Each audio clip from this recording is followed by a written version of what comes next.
करते हैं आगे। आज जिले के हसनगंज प्रखंड में एक सर्वदलीय विशाल जनसभा का आयोजन किया गया।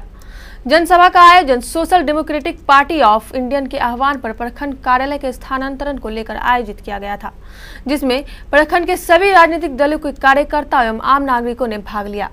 पुराना प्रखंड कार्यालय मननपुर के सभी लोग एकत्रित होकर ढोल नगाड़े के साथ रैली निकाल प्रखंड कार्यालय पहुंचकर प्रखंड का घेराव किया।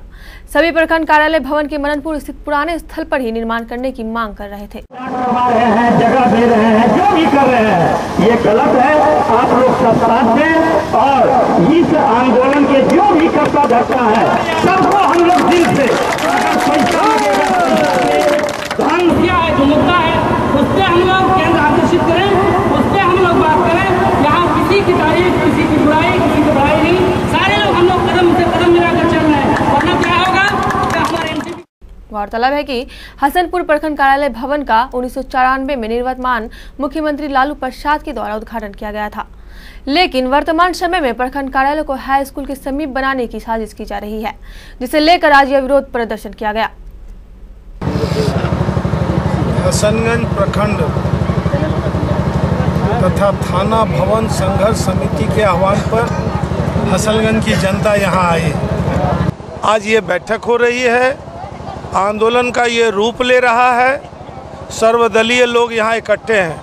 हम केबीसी के माध्यम से कटिहार के जिला पदाधिकारी को विशेष तौर पर कहना चाहेंगे कि 30 सितंबर 1994 को ये प्रखंड का सृजन हुआ।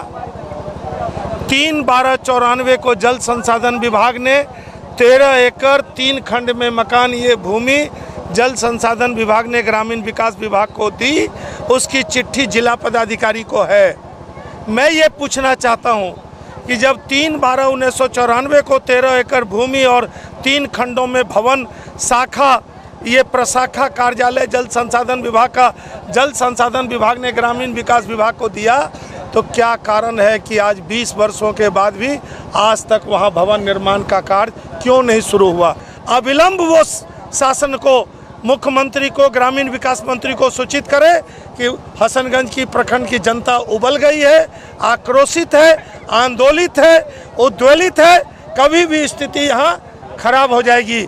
इसीलिए जो जल संसाधन की जमीन जो है, जो 3 दिसंबर 1994 के दिन को जल संसाधन ने ग्रामीण विकास को दी है, उसी जमीन पर शीघ्र प्रखंड और थाना भवन के निर्माण का कार्य प्रारंभ किया जाए।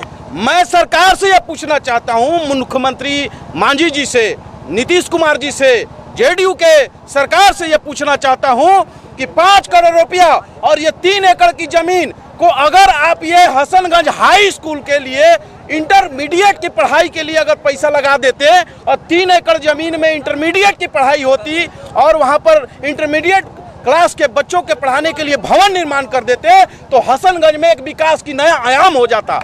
ये काम आपने नहीं किया। आप बेवजह पैसा को बर्बाद किया। आपका एक ढेरुआ का जो इलाका है पूरे तरह सड़क विहीन है, चूंकि माइनॉरिटी का इलाका है। जिन जिन इलाकों में आदिवासी लोग रहते हैं, अल्पसंख्यक लोग रहते हैं, उन इलाकों में विकास नाम की कोई चीज नहीं है। आप अगर 13 एकड़ की जमीन जल संसाधन विभाग का जहां है, अगर आप वहां पर भवन निर्माण अगर नहीं करते हैं, तो ये आंदोलन में हम लोग चिंगारी मारने का काम करेंगे। जनता का ये आंदोलन है और नेता चिंगारी मारेगा, जो भी दुष्परिणाम होगा भुगतने के लिए हम लोग तैयार हैं। उस 13 एकड़ की जमीन को बर्बाद किया जा रहा है और जहाँ पे शिक्षा संस्था है, जहाँ पे स्कूल है, उसकी जमीन लेकर प्रखंड बनाने का काम किया जा रहा है, जो अन्याय है। और हम लोगों ने 20 बरस तक इसको चुपचाप देखा है। अब हम लोग चुप नहीं बैठेंगे।